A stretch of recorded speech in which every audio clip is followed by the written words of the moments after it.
Nakalaag na pud ko sa bukid na mo mga idol. Nindot kay ang view og nindot sad ang panahon niya. Naay duha ka tawo nga wala pa kakaon. Nisaka man siguro ni kabuhi nila sa kuto-kuto mga idol. Na, tan-awa kamo na lay hukom.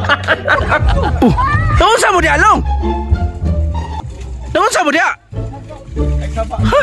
Ay saba kayo na ko kayo. Sa mo na? Uy, kaka, nano mo ka? Naunsa? Adlawan maron. Uy, naunsa? Mano mo kadlawan? Lolo. Pagchor di along ay nanuga ka adlawan. Naunsa? Oh.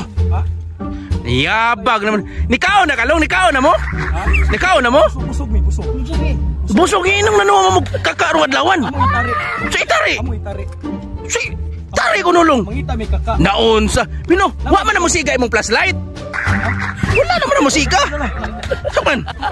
Ano siga naman noon? Unsa ka kita niyo kakaw mo na magsiga iyang flashlight ni Lulong.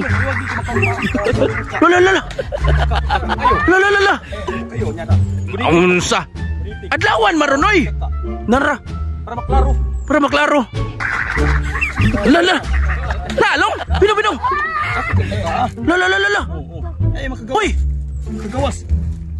Lala. Nakalayat. Oy, nakalayat. O, agay. Si Lolong. Oy, nakalayat paging kaka. Werting di malasa mga idol. Kakita na unta tong kaka nilayat na hinuon. Hoy, Manoy Chris TV, wala ka malipong? Giapil man na ninyo sa kabuang si Lulong. Nga ay.